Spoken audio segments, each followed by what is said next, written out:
হোটেলে এসেছি অনেক রাত্রে, তারপর একটুখানি রেস্ট নিয়ে হয়তো ৩-৪ ঘন্টা রেস্ট নিয়ে তারপর আমরা সকাল সকাল বেরিয়ে পড়েছি লাগেজ টাগেজ নিয়ে। লাগেজ আমরা লকারে রাখবো, রেখে আমরা একদম সীতাপুর থেকে গৌরীকুণ্ডের উদ্দেশ্যে যাব।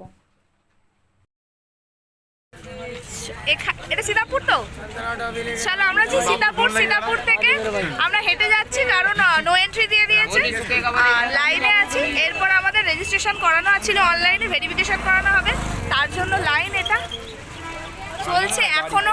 আমাদের পিছনে আরো অনেক লাইন আছে, দেখা যাক কখন কমপ্লিট করতে পারি। ওখান থেকে যাব গৌরীকুণ্ড, সেখান থেকে একদম মহাদেবের কাছে রওনা দেওয়ার না, মহাদেবের কাছে যাওয়ার জন্য রওনা একবার মহাদেবের কাছে না চলে কিছুটা হয়েছে। সোনপ্রয়াগে চলে এসেছি, এখান থেকে রেজিস্ট্রেশন করাবো, এরপর ওখান থেকে গাড়িতে করে গৌরীকুণ্ড।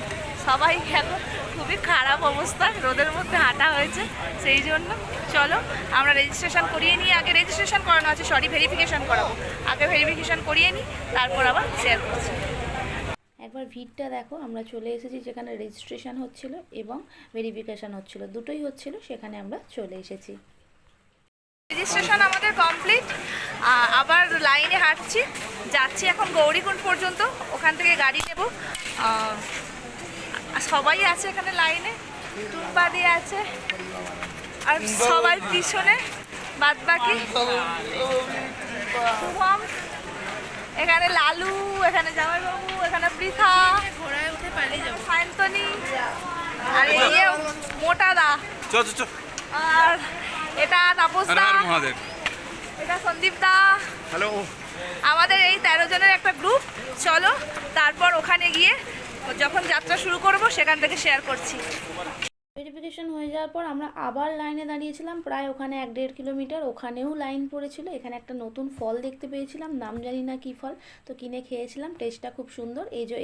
এই যে ব্রিজটা, এখান থেকে মানে ওপার থেকে গাড়ি পাওয়া যাচ্ছে, আমরা সেখান পর্যন্ত চলে এসেছিলাম। বাট আমাদের অনেকটা দেরি হয়ে গিয়েছিলো, কারণ লাইন আর লাইন, প্রচুর ভিড় ছিল।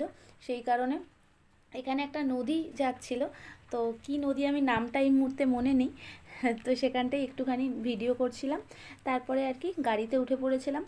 গাড়ি এখান থেকে ধরা খুব মারাত্মক প্রবলেমের ব্যাপার, গাড়ি আসছে আর ভর্তি হয়ে যাচ্ছে, তুমি উঠতে পারলে ভালো, না উঠতে পারলে কিছুই করার নেই, দাঁড়িয়ে থাকবে। তো যাই হোক, তারপরে গাড়ি আমাদের এখানে একদম স্ট্যান্ডে চলে এসেছিলো গৌরীকুণ্ডে। তারপর আমরা ওখান থেকে খানিকটা একটুখানি হেঁটে ওপরে উঠেছিলাম, উঠে তারপর সবার তো খিদে পেয়েই গিয়েছিল, তো সেই জন্য একদম আমরা খাওয়া দাওয়া শুরু করে মানে শেষ করে তারপর একদম আমাদের যাত্রা শুরু করেছিলাম। এখানে ম্যাগি নিয়ে নিয়েছিলাম, রুটি নিয়ে নিয়েছিলাম, আরও একটা সবজি নিয়ে নিয়েছিলাম।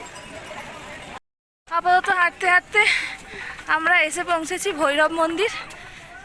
মিনিমাম 3 কিলোমিটার আপাতত হয়েছে, 3 या 3.5 কিলোমিটার।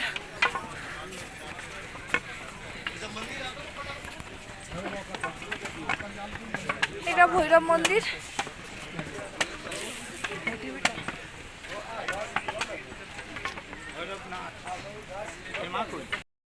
এখনো কেদারনাথ 12 কিলোমিটার, কিছুটা পৌঁছেছি, বাদ বাকি এখনো বাকি আছে।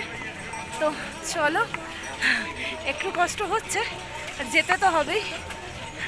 অনেকে ঘোড়ায় যাচ্ছে, আর আমাদের গ্রুপের অনেকে এগিয়ে গেছে, অনেকে পিছিয়ে গেছে, আমি টুম্পাদি আর ভাই আছি। চলো, যেতে যেতে পথে যেগুলো দর্শন হয়েছে টুকটাক মন্দির, এখানে একটা মন্দির ছিল, বজরংবলীর মন্দির ছিল। তো প্রতীক্ষার পর বৃষ্টি পেয়েছি, তার মধ্যে দিয়ে হাঁটছি। চলো, সবাইকে বলবো শরীর স্ট্রং না থাকলে যাত্রা করো না, কারণ শরীর স্ট্রং থাকলে তবেই তোমরা এই যাত্রাটা কমপ্লিট করতে পারবে। আর আরও একটা জিনিস বলবো, অবশ্যই সবাইকে বলবো রেনকোট ক্যারি করো। রেনকোট 2 ধরনের আছে, একটা মাথা গলিয়ে আর একটা তোমার ওই বোতাম সিস্টেম। তো সবসময় বলবো মাথা গলিয়েটা নাও, কারণ ওর সাথে ব্যাগটাও তোমাদের আসবে, রেনকোটের মধ্যে ব্যাগটাও ঢাকা থাকবে। কিন্তু যেটা হচ্ছে তোমার বোতাম সিস্টেম, সেটাতে তোমাদের ব্যাগটা ক্যারি করতে পারবে না, ব্যাগটা বাইরে রেখে তারপর রেনকোটটা পরতে হবে, সমস্যা এখানে। তো চলো, আমরা প্রায় অনেকটা পথ এগিয়ে এসেছি। চলো, কিছুটা হাঁটার পর বসে আছি। এখান থেকে এখনও 6 কিলোমিটার বাকি আছে, 6 হয়তো 5.5, ঠিকঠাক জানি না, তবে একটু কষ্ট হচ্ছে। চা ব্রেকের জন্য বসেছি, সবাই বসেছে এখানে। ভাই আছে, শুভম আছে, টুম্পাদি এখানে, আর দাদা সেখানে ভিডিও করছে। চলো, আর বাদ বাকি টিপস কি লাগবে কি লাগবে না সব কিছু পরে বলবো, পরে শেয়ার করবো। এখনের জন্য এতটুকু। একটা এদিক ওদিক দেখছিলাম, তারপরে বসেছিলাম। চলে এসেছে আমাদের এখানে চা। ব্যাস, চা খাওয়া কমপ্লিট করে আবার শুরু করে দিয়েছি হাঁটা। আসলে আস্তে আস্তে যত রাত্রি হচ্ছে টেনশান ততই বাড়ছে, কখন কমপ্লিট করতে পারবো, কখন পারবো। এটা হচ্ছে একদম ওপর থেকে, মানে এটা আমরা একটা শর্টকাট রুটে গিয়েছিলাম, সেখান থেকে মন্দিরের নিচে যে তাঁবুগুলো আছে সেগুলো দেখতে দারুণ লাগছিল। তারপর আর কি মনকে শক্ত করে আবার হাঁটা শুরু করলাম। বাবার কাছে পৌঁছতেই হবে, আর সেটা হেঁটেই যেতে হবে। এখন বাজে 1:22, আর আমরা সবে ঘোড়ার বেস ক্যাম্পে এসে পৌঁছেছি। এরপর আরও অনেক রকম বলছে, 1 কিলোমিটার ইয়া 1.5 কিলোমিটার, দেখা যাক কতটা। চলো, আমরা যেখানে টেন্ট নিয়েছি সেখানে গিয়ে আবার পুরোটা শেয়ার করছি। থেকে মন্দির আরও 1.5 কিলোমিটার। ভাবা যায় 2 ডিগ্রি টেম্পারেচারে ঠিক মন্দিরে ওঠার আগে আমরা দাঁড়িয়ে, আর এখানে বৃষ্টি শুরু হয়ে গেছে। এখানে সবাই রেস্ট করছে। যাই হোক, অনেক কষ্ট করে ওখানে পৌঁছাতে পারি। চলো পৌঁছে শেয়ার করছি। 1:44, বাইরে টেম্পারেচার 3 ডিগ্রি। কষ্টটা অনেক ছিল, মনে শান্তিও ছিল। হ্যাঁ, আমরা পৌঁছাতে পেরেছি। এই 3 ডিগ্রি টেম্পারেচারে হাত পা পুরো যেন জমে বরফ হয়ে যাওয়ার অবস্থা। সেই অবস্থাতেও ভেবেছি হ্যাঁ যেতে হবে। বৃষ্টি একটু থামতে আমরা বেরিয়ে পড়েছিলাম, আর অবশেষে এসে পৌঁছেছিলাম। বাবার কাছে শত বাধা শত বিপত্তি পেরিয়ে আমি আসতে পেরেছি। আমি না, আমরা আসতে পেরেছি, এটাই আমাদের কাছে অনেক বড় ব্যাপার।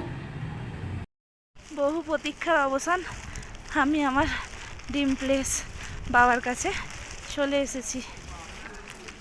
দেখা হচ্ছে পরের ভিডিও। আজকের জন্য টাটা।